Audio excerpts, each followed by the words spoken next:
بسم اللہ الرحمن الرحیم۔ السلام علیکم ورحمۃ اللہ وبرکاتہ۔ ناظرین، میں ایک مرتبہ پھر حکیم خالد ہربل کلینک کی جانب سے آپ کی خدمت میں حاضر ہوں۔ ناظرین، ہمارا جو ٹاپک ہے وہ ہے قانون مباشرت کے موضوع پہ میں بات آپ سے کر رہا ہوں۔ تو آپ کی خدمت میں ہر ٹاپک، ہر موضوع ایک نیا ہوتا ہے جو کہ آپ کی ہی رہنمائی کے لیے ہوتا ہے۔ تو آج کا جو میرا موضوع ہے وہ ہے ضعف کفتے با کے متعلق عام معلومات۔ یہ ہر آدمی کا جاننا ضروری ہے اور اس کی معلومات ہر ایک کو ہونی چاہیے۔ تو ناظرین، یہ سب سے پہلے تو میں آپ کو بتاتا چلوں کہ یہ ایک مانی ہوئی بات ہے کہ مختلف اشخاص کو مختلف عمروں میں نامردی ہو جاتی ہے۔ بعض آدمیوں کو 40 سال ہی کی عمر میں ضعف کفتے با میں مبتلا ہو جاتے ہیں۔ بعض کی 60-70 سال کی عمر تک قوت بحال رہتی ہے۔ یہ ضروری ہے کہ جب ضعف با شروع ہو جاتا ہے تو پھر آہستہ آہستہ یا جلد ضعف قوت با نامردی میں بدل جاتی ہے۔ تو ناظرین، اس کی وجہ کیا ہے؟ اس کی وجہ یہ ہے کہ آج کل جو انٹرنیٹ کا دور ہے اور نوجوان نسل جو ہے یہ مست زنی میں بہت زیادہ مبتلا ہے، اور یہ 40 سال سے بھی کم بلکہ 30 سال کی عمر کے بھی ایسے مریض ہیں جو کہ شکایت کرتے ہیں کہ ہمیں مردانہ کمزوری کی شکایت ہے۔ تو جب ان سے معلومات لی جاتی ہے تو وہ یہی بات سامنے آتی ہے کہ یہ لوگ جو ہیں یہ مست زنی کے شکار رہے ہیں، اور مست زنی جو ہے یہ آدمی کو جوانی میں ہی بوڑھا کر دیتی ہے۔ مست زنی سے انسان کے جو اعضائے رئیسہ اور اعضائے شریفہ ہیں یہ سارے کے سارے تباہ ہو جاتے ہیں۔ رئیس کہتے ہیں امیر کو، اور انسان کے جو اعضائے رئیسہ ہیں وہ ہیں دل، دماغ، جگر اور خصیے، اور جو اعضائے شریفہ ہیں وہ ہے معدہ، گردے اور مثانہ۔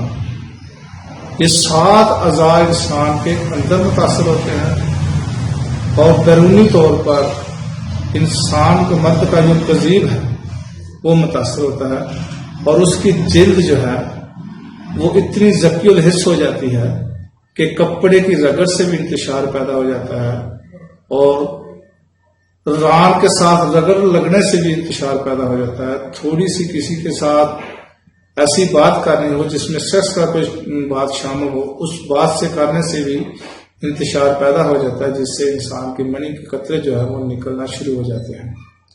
اور مست زنی کے جو مریض یعنی کہ شکار لوگ ہیں ان کو 2 ایسی بیماریاں لگتی ہیں جو کہ قبر کے کندھوں تک بھی اس کا ساتھ نہیں چھوڑتی اگر اس کا بر وقت علاج نہ کرایا جائے۔ وہ کیا ہے؟ ایک زکات حص اور دوسری صورت انظار۔ تو ناظرین، یہ جو مریض ان امراض میں مبتلا ہیں وہ کسی بھی مستند حکیم سے اپنا علاج کرائے، اور اس سے اتنی جلدی برزن نہ ہوں کہ 1 ہفتہ 2 ہفتہ 1 ماہ دوائی لی، 1.5 ماہ دوائی لی تو اس سے آدمی برزن ہو کے دوسرا حکیم ڈھونڈے گا۔ نہیں، جس سے بھی علاج کسی مستند کوالیفائڈ حکیم سے کروائیں، اس سے مکمل علاج کروائیں۔ وہ کہتا ہے کہ 3 ماہ لگیں گے، 3 ماہ سے علاج کروائیں، کہتا ہے 3.5 ماہ لگیں گے، 3.5 ماہ علاج کروائیں۔ اس کے بعد اس کے ساتھ بات کریں کہ بھائی آپ نے 3 ماہ کا مجھے بتایا تھا، اگر وہ کہتا ہے کہ اور 1 ماہ کھائیں تو پھر 1 اور ماہ کھائیں، اس میں کوئی حرج نہیں، کیونکہ یہ دونوں ماہ جو مرض ہے یہ ٹائم لیتے ہیں۔ ناظرین، اس سے اتنی جلدی کسی بھی طبیب سے برزن نہ ہو، اور اپنا زندگی، آنے والی جو زندگی ہے اس کو محفوظ کرنے کے لیے، اس کو انجوائے کرنے کے لیے یہ ان 2 بیماریوں کا علاج ضرور کروائیں۔ اور جو مست زنی کے مریض ہیں میں ان سے التماس کرتا ہوں، گزارش کرتا ہوں کہ اس لعنت کو چھوڑ دیں اور اپنے دوستوں کو، اپنے ساتھیوں کو اس بیماری سے بچائیں۔ یہ بھی ایک صدقہ جاریہ ہے۔ تو ناظرین، یہ تو تھی کہ جو مردانہ کمزوری ضعف با کب شروع ہوتا ہے، کن عمر میں شروع ہوتا ہے، کیوں ہوتا ہے، یہ میں نے آپ کو بتا دیا۔ تو ناظرین یہ قوت با کے مریضوں میں محض دعائیں قوت با کو طبی حالت پر لانے کے لیے ناکافی ہوتی ہیں، اس لیے ایسے مریضوں کے لیے غذاؤں کا اہتمام بھی نہایت ضروری ہے۔ جو ضعف با میں لوگ مبتلا ہیں ان کو صرف ادویات پر انحصار نہیں کرنا چاہیے، ان کو ایسی غذائیں استعمال کرنی چاہیے جس سے اس کی جو جسمانی طاقت ہے وہ بحال رہے بلکہ بڑھے، وہ غذائیں استعمال کریں۔ غذائیں عمدہ، قوت دار، جلد ہضم ہونے والی، نفیس، خوشبودار، خوش ذائقہ، زیادہ خون اور قطرے ریا پیدا کرنے والی ہونی چاہیے۔ شموم وہ دعائیں ہیں، وہ چیزیں ہیں جو سونگھی جاتی ہیں اور دماغ کو طاقت دیتی ہیں۔ مرغوب، تباہ، خوشبودار، مکوی اشیاء کا سونگھنا جیسے مشک بالخاصہ دماغ اور اعصاب کو قوت دیتا ہے۔ قول فیصل یعنی کہ قوت با کا انحصار تمام بدن کی صحت، اعضائے رئیسہ، اعضائے شریفہ اور اعضائے منویہ کی درستگی، خون سالے اور منی کی زیادتی پر موقوف ہے۔ یہ بات تو بالکل ٹھیک ہے کہ قوت با کا انحصار تمام بدن کے اعضاء پر منحصر ہے۔ مثلا جتنے بھی اعضائے رئیسہ ہیں ان میں سے ایک بھی اگر اعضاء میں، دل میں اگر خرابی ہے تو پھر بھی آدمی کو جو ہے نا وہ قوت با مکمل طور پر وہ نہیں ہوگی۔ اگر دماغی طور پر وہ ٹھیک نہیں ہے یا جگر میں خرابی ہے، معدہ میں خرابی ہے، گردوں میں خرابی ہے، مثانہ میں خرابی ہے، تو وہ قوت با کا مریض جو ہے وہ صحیح نہیں ہوگا۔ پہلے ان اعضاء کا علاج کرنا پڑے گا تو پھر آدمی جو ہے قوت با میں صحیح ہوگا۔ دعائیں قوت با کے مریضوں کو مکوی، اعضائے رئیسہ و شریفہ، منویہ، خوشبودار زیادہ مفید ہوتی ہیں، خصوصاً جب ان کے بعد قدرے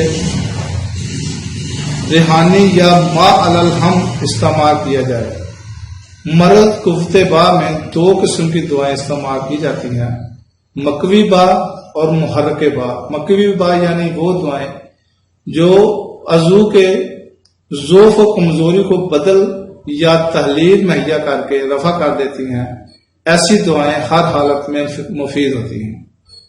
محرک با یعنی وہ دعائیں جو عضو میں بالفعل تحریک پیدا کر کے اس کے فعل کو عارضی طور پر درست کر دیتی ہیں، لیکن عضو کے اندرونی نقائص کا صحیح طور پر ازالہ نہیں کرتی ہیں۔ چنانچہ تحریک کا اثر ختم ہونے کے بعد مریض اپنی اصل حالت پر کود کر آتا ہے اور پھر نئے محرک کی ضرورت پیش آتی ہے، اور محرک ثانی محرک اول سے قوی درکار ہوتا ہے، کیونکہ محرک کی تحریک کے بعد جب اعضاء اپنا فعل انجام دیتے ہیں تو اس عضو کی ذاتی قوت میں کمی پیدا ہو جاتی ہے۔ ایسی ادویات کا لگاتار استعمال نامردی پیدا کر دیتا ہے۔ ایسی ادویات کا ترک کر دینا بہتر ہے۔ کسی سخت ضرورت پر بدرجہ مجبوری استعمال کرنے کی اجازت ہو سکتی ہے۔ تدہین خوشبودار گرم اور تر ادویہ کا اعصاب، نخاع اور گردہ کی جگہ ملنا قوت با کے لیے مفید ہے۔ مثلا روغن بان، روغن پمبا دانہ، روغن چنبیلی، عطر حنا، مشکی وغیرہ مرکب یا مفرد طور پر ہکنا، کلا باچا یا مرغ کے شوربے میں خوشبودار اشیاء ڈال کر مفید ہوتے ہیں۔ سمان فرحت و انبساط۔